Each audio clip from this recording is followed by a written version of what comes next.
India کے شہر آگرہ میں موجود ایک ایسا عجوبہ جسے ہم تاج محل کے نام سے جانتے ہیں۔ ایک ایسی عمارت جو نہ طاقت سے بنی نہ شہرت سے، بلکہ اس نے محبت کے آنسوؤں سے جنم لیا۔ ہسٹ ویژولز کی ویڈیو میں خوش آمدید۔ ناظرین، کہا جاتا ہے کہ اس عظیم عمارت کی دیواروں پر ہاتھ رکھ کے دیکھو تو آج بھی کسی مظلوم کے دل کی دھڑکن سنائی دیتی ہے۔ تو آئیے دوستو، آج ہم نکلتے ہیں اس عشق کے سفر پر، جہاں ہر اینٹ، ہر سنگ مرمر ایک راز، ایک یاد اور ایک ایسی محبت کی داستان سناتا ہے جو مر کر بھی اس کے فرش و دیوار میں زندہ ہے۔ تقریباً آج سے 400 سال پہلے تعمیر کی جانے والی یہ عظیم عمارت، جو اپنے وقت کی سب سے خوبصورت اور عظیم بلڈنگ ہوا کرتی تھی، وہیں آج اس کو دنیا کا 7واں عجوبہ بھی مانا جاتا ہے۔ اس عظیم عجوبے کو بنانے میں 20,000 مزدوروں نے دن رات خون پسینہ بہایا، وہ بھی 1 یا 2 سالوں تک نہیں بلکہ 22 سالوں تک۔ اس عظیم سٹرکچر کو بنانے کے لیے دنیا بھر کے کاریگر بلائے گئے۔ ایران سے سنگ تراش، ترکی سے گنبد بنانے والے، بخارا سے آرکیٹیکٹس اور انڈیا کے ہزاروں مزدور۔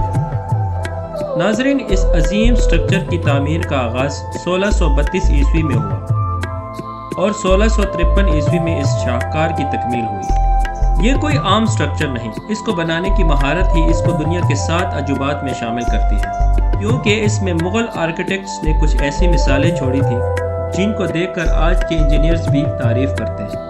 ناظرین، اب آپ کو میں اس کے سٹرکچر کے حوالے سے ایک دلچسپ بات بتاتا چلوں۔ اگر مین گیٹ سے اس کو دیکھا جائے تو یہ کافی بڑی لگتی ہے، لیکن اگر آپ مین گیٹ کی طرف بڑھیں تو یہ آٹومیٹکلی اس کا سائز چھوٹا ہوتا جاتا ہے۔ محل کے سامنے دریائے جمنا ہے، جس کے پانی سے پتھروں کو آسانی سے لایا گیا۔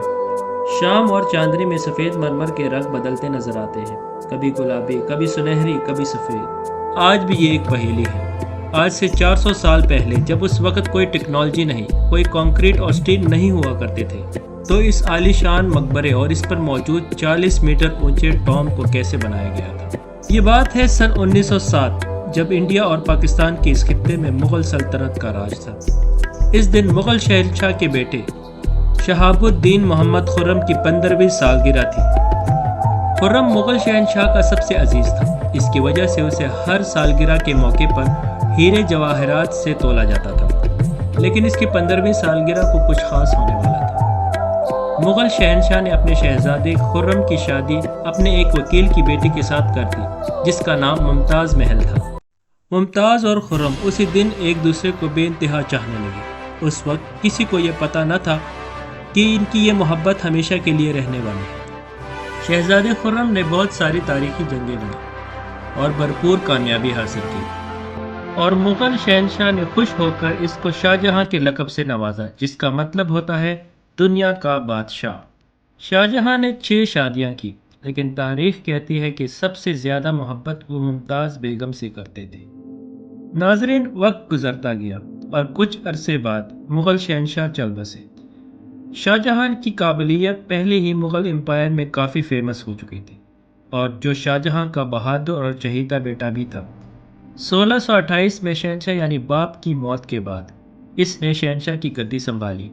مغلیہ سلطنت کے لوگ بہت خوش نظر آ رہے تھے۔ یہ وہ وقت تھا جب شاہ جہاں پورے عروج پر تھے، یعنی انڈیا، پاکستان اور افغانستان کی کئی حصوں میں مغلیہ سلطنت کا راج ہوا کرتا تھا۔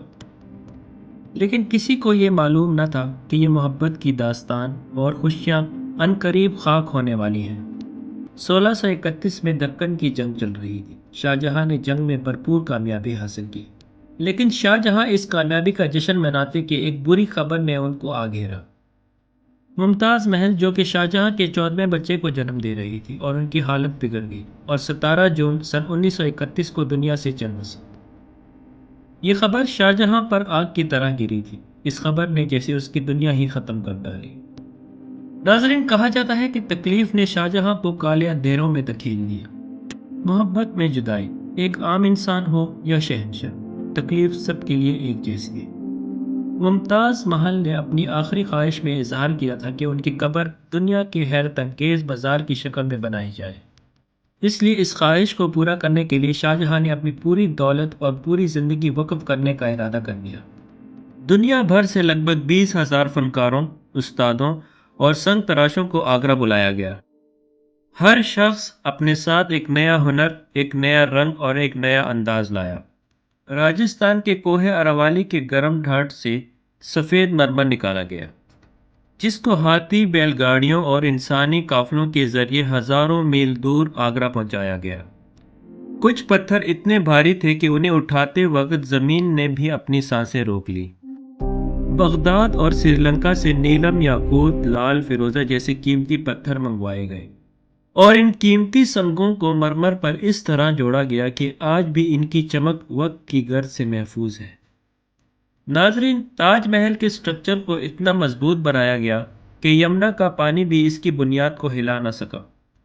راتوں کو مشالوں کی روشنی میں، دن کو تپتی دھوپ اور ٹھنڈے موسموں میں، استاد احمد لاہوری اور نقش و نگار کی روح میں، ہر کاریگر نے اپنے پسینے کو اس عمارت کی روح میں ڈال دیا۔ ہر دن، ہر رات، ہر منزل، یہ تعمیر کا سفر انسان کی محنت، جنون اور محبت کا ایک گیت تھا جسے وقت نے خود یاد رکھ لیا۔ اور 22 سال بعد اس شاہکار کی تکمیل ہوئی۔ اس نے مغلیہ سلطنت کو تباہی کے کنارے پہ لا کھڑا کیا۔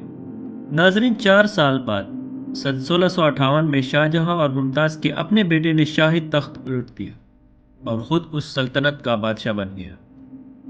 اور شاہجہاں جو 30 سال سے اس سلطنت کو سنبھال رہے تھے، انہیں قیدی بنا کر آگرہ کے فورٹ میں بند کر دیا۔ لیکن ان کو ایک فیسلٹی دی گئی۔ جس قید خانے میں ان کو قید کیا گیا، اس قید خانے میں ایک کھڑکی تھی جس سے وہ روز تاج محل کو دیکھا کرتے تھے۔ 8 سال تک شاہجہاں قید میں ہی رہے اور اس کے بعد وہ بھی دنیا سے چل بسے۔ شاہجہاں اور ممتاز کی کہانی صدیوں پرانی ہو چکی ہے، لیکن تاج محل آج بھی ہر ایک مسافر کو ایک نئی سوچ، ایک نیا احساس دیتا ہے۔ تاج محل ہمیں یہ یاد دلاتی ہے کہ محبت وقت سے زیادہ قائم رہتی ہے۔ ناظرین، اس سفر کا انجام یہی بتاتا ہے کہ فانی دنیا میں کچھ چیزیں ایسی ہوتی ہیں جو صدیوں تک روح کو روشن رکھتی ہیں۔ تاج محل انہی میں سے ایک ہے۔